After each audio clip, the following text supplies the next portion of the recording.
नमस्ते दोस्तों। आपने पिछले भाग में सुना अक्षित अपनी शादी को लेकर बहुत खुश था। चलिए आगे कहानी शुरू करते हैं। आज से अक्षित और रिधमा की शादी की रस्में शुरू होने वाली थी। रिधमा एक एक्ट्रेस थी, इसलिए सब जगह ये न्यूज़ फैल गई थी कि रिधमा और अक्षित की शादी जोधपुर में है। पर मीडिया वालों को शादी में इनविटेशन नहीं दिया गया था। रिधमा चाहती थी कि मीडिया वाले आए, पर अशोक जी ने मना कर दिया था और कहा था कि मीडिया के लिए रिसेप्शन कर लेंगे। आज मेहंदी का फंक्शन है जो कि गार्डन एरिया में रखा गया है। गार्डन को काफ़ी अच्छे से सजाया हुआ था और सब लोग काफ़ी खुश लग रहे थे।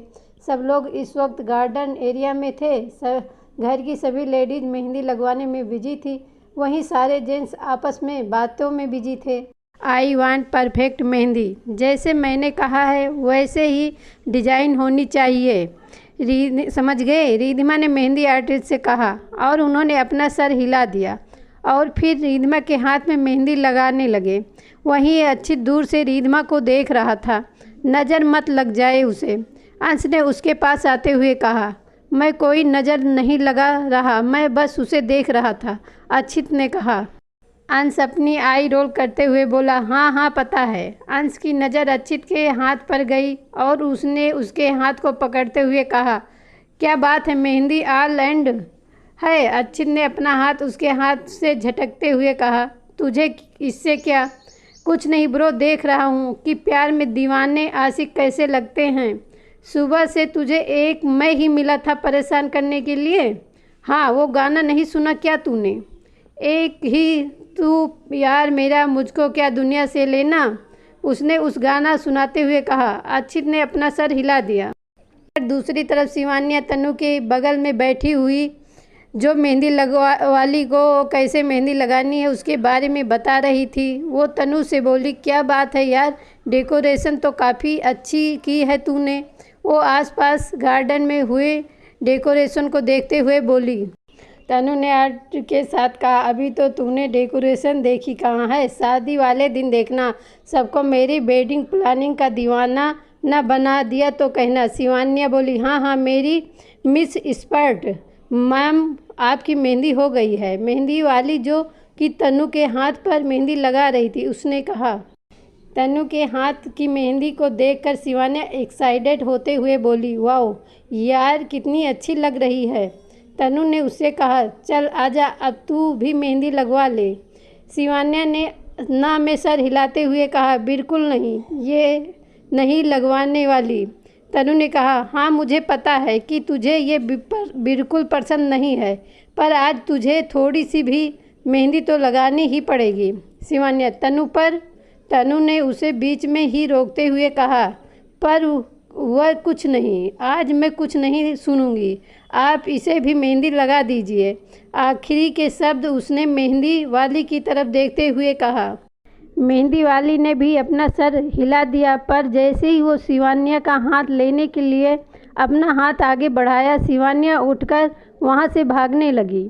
तनु भी उसके पीछे भागते हुए बोली, देख शिवी, कुछ भी हो जाए पर आज मेहंदी तुझे लगवानी ही पड़ेगी, रुक तू।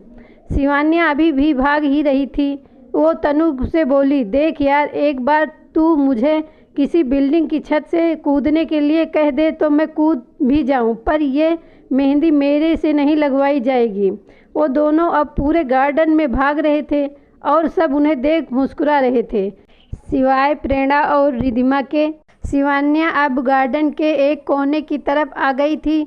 वो पीछे देखकर भाग रही थी, तभी वो अक्षित से टकरा जाती है। वो गिरने वाली होती है, तभी अक्षित ने उसे पकड़ लिया। शिवान्या ने खुद को संभाला। तुम ठीक हो? अक्षित ने उससे पूछा। शिवान्या ने अपना सर हिला दिया और फिर अक्षित से कहा, थैंक्स। इतना बोलकर वो वहाँ से जाने लगी। तभी अक्षित ने उसका हाथ पकड़कर उसे रोकते हुए कहा, इतनी भी क्या जल्दी है अन्या जी? अन्या? शिवान्या ने पूछा। अक्षित ने उससे कहा, अब मैं तुम्हें अन्या बुलाऊंगा। पर क्यों? शिवान्या ने पूछा। मेरी मर्जी। सच ही कहती हैं तनु, तुम्हारा कुछ नहीं हो सकता। इतना कहकर वो वहाँ से चली गई। शिवान्या की बात सुनकर अक्षित के चेहरे पर मुस्कान आ गई। फिर वो भी वहाँ से चला गया, पर कोई था, वो उन दोनों को दूर से देख रहा था। वो तनु थी, वो खुद से ही बोली, अगर जो मैं सोच रही हूँ वैसा हो जाए तो। वो खुश होते हुए बोली, तो मज़ा ही आ जाएगा, पर अब ये काम मुझे ही करना पड़ेगा।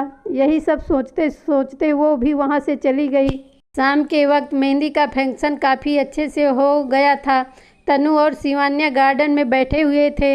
यार तेरी मेहंदी का कलर कितना अच्छा आया है, सच में अंश भाई तुझसे बहुत प्यार करते हैं, शिवान्या ने खुश होते हुए कहा। अगर ऐसा होता तो तुझे भी पता चल जाता कि वो इडियट तुझसे कोई प्यार वार नहीं करता, तनु खुद से ही बुदबुदाई। कुछ कहा क्या तूने? मैं तुझसे अभी भी नाराज़ हूँ क्योंकि तूने मेरी बात नहीं मानी, तनु ने उससे थोड़ा नाराज़ होते हुए कहा। उसकी बात सुनकर शिवान्या ने अपने कान पकड़ते हुए कहा, अच्छा बाबा सॉरी ना, अपनी इस मासूम सी भोली सी दोस्त को माफ़ नहीं करोगी? उसने मासूम सी शक्ल बनाते हुए कहा। ठीक है, अब ज़्यादा एक्टिंग करने की ज़रूरत नहीं है, थैंक यू। इतना कहकर उसने तनु को गले लगा लिया। ऐसे ही बात करते करते शाम बीत गई और वो दोनों भी वापस अपने काम में लग गए और ऐसे ही पूरे दिन काफ़ी अच्छे से बीत गया। आज अक्षित और रिधिमा का संगीत का फंक्शन पर शाम को होने वाला है, इसलिए अभी कुछ लोग आराम कर रहे हैं, वहीं कुछ लोग डांस रिहर्सल कर रहे थे। तनिषा शाम के फंक्शन की तैयारी में लगी हुई थी। रिधिमा और अक्षित डांस रिहर्सल कर रहे थे, पर अक्षित कहीं और ही खोया हुआ लग रहा था। उसे देख रिधिमा ने अक्षित से कहा, अक्षित क्या कोई बात है? अक्षित को जब रिधिमा की आवाज़ सुनाई दी तब वो अपने ख्यालों से बाहर आया। वो उससे बोला, हाँ कुछ कहा क्या तूने? उसकी बात पर रिधिमा ने कहा, कोई प्रॉब्लम है क्या? मैं कब से देख रही हूँ तुम्हारा ध्यान डांस के बदले कहीं और ही है, क्या बात है? अक्षित ने झूठी स्माइल करते हुए कहा, अरे ऐसी कोई बात नहीं है, बस कुछ बिजनेस रिलेटेड बात है, उसी के बारे में सोच रहा था। तुम इसके बारे में ज़्यादा ध्यान मत दो, ठीक? रिधिमा ने अपना सर हिला दिया। फिर दोनों वापस रिहर्सल करने लगे। दूसरी तरफ शिवान्या एक जगह अकेली बैठी हुई थी। तनु उसके पास वाली चेयर पर आकर बैठ गई।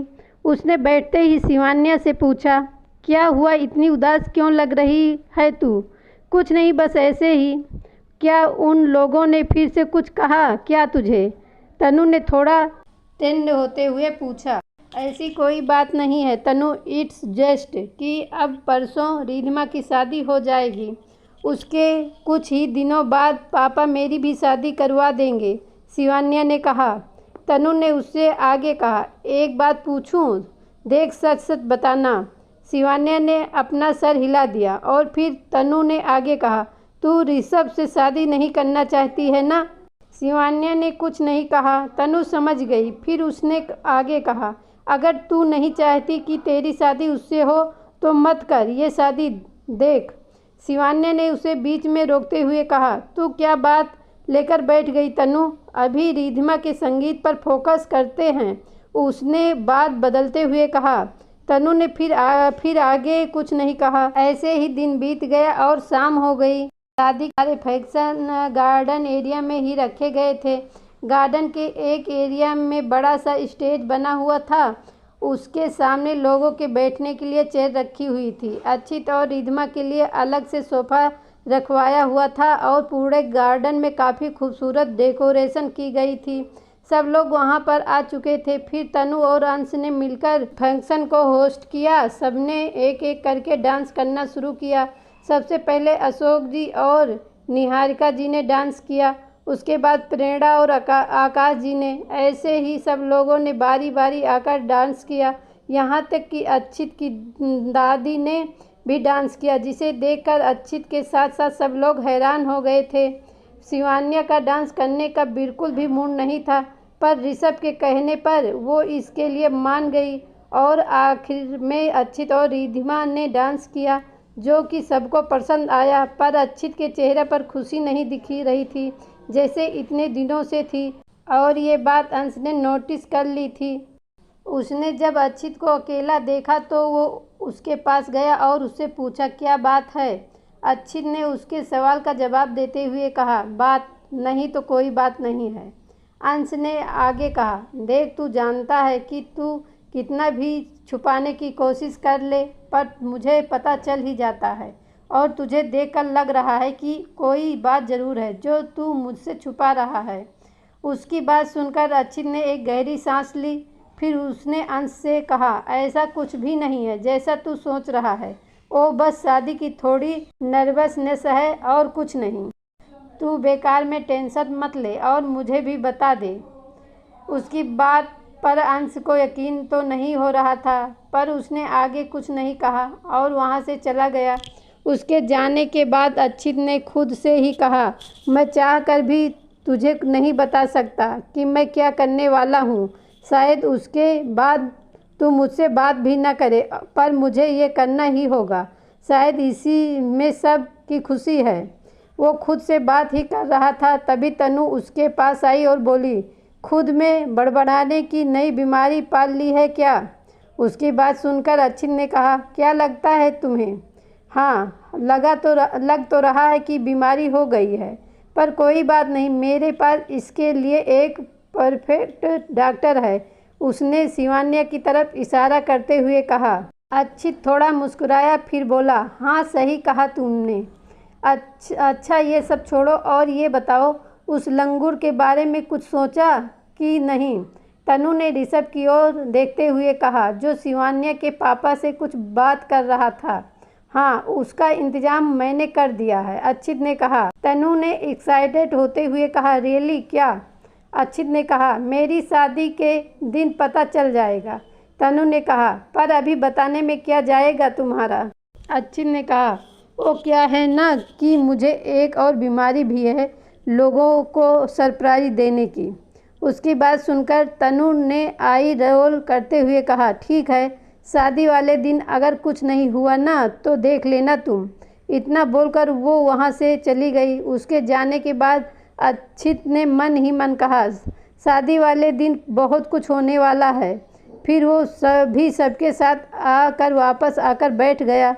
रिद्धमा ने उससे कहा, यू नो अक्षित, ये मेरे लिए किसी सपने की तरह है। जैसे मैंने प्लान किया था सब वैसे ही हो रहा है। नाउ आई विश हमारी शादी भी ऐसे ही परफेक्टली हो जाए। उसकी बात सुनकर अक्षित ने बस अपना सर हिला दिया। ऐसे ही संगीत का फंक्शन भी अच्छे से हो गया। अब बस हल्दी का फंक्शन था, उसके बाद शादी। रिद्धमा अपनी शादी को लेकर काफ़ी एक्साइटेड थी पर अक्षित के दिमाग में तो कुछ और ही चल रहा था। तो दोस्तों आज का भाग यही ख़त्म होता है। अगला भाग सुनने के लिए प्लीज़ हमारे चैनल को सब्सक्राइब करें। धन्यवाद।